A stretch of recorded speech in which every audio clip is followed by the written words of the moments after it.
अमरावतीत असलेल्या 118 पाकिस्तानी नागरिकांनी केंद्राकडे अर्ज केलाय। भारतीय नागरिकत्व मिळावे यासाठी केंद्र सरकारकडे अर्ज केलाय। अमरावतीमध्ये असलेले पाकिस्तानी हिंदू सिंध प्रांतातील असल्याची माहिती आहे। सरकारकडून कागदपत्रांची आता या संदर्भातली पडताळणी सुरू आहे। पण आगामी काळात या संदर्भात काय घडामोडी घडतात हे पाहणं महत्त्वाचं आहे। अमरावतीमध्ये असलेले पाकिस्तानी हिंदू सिंध प्रांतातील असल्याची माहिती आहे। लॉंग टर्म विजावर जे आहेत जे नागरिक आहेत पाकिस्तानी त्यांना अद्याप काही आदेश आले नाही ते त्या रिपोर्ट करण्याबद्दल, तर ते या ठिकाणी सध्या राहू शकतात।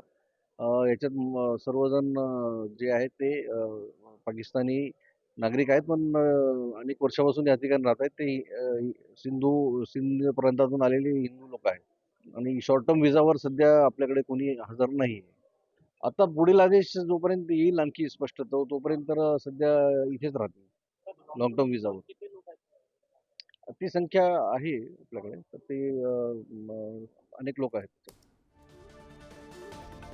या संदर्भात ताजी अपडेट देण्यासाठी आपले प्रतिनिधी छगन जाधव आपल्यासोबत जोडले। छगन, अमरावतीत असलेल्या 118 पाकिस्तानी नागरिकांनी केंद्राकडे आता भारतीय नागरिकत्व मिळावे यासाठी अर्ज केला। काय अधिकची माहिती?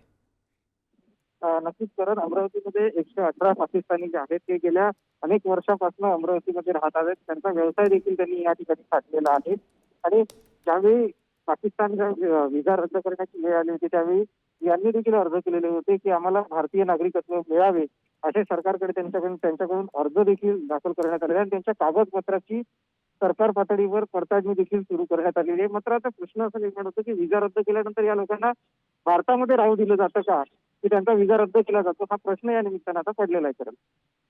अगदी छगन, खूप खूप धन्यवाद या महत्त्वपूर्ण अशा माहितीसाठी।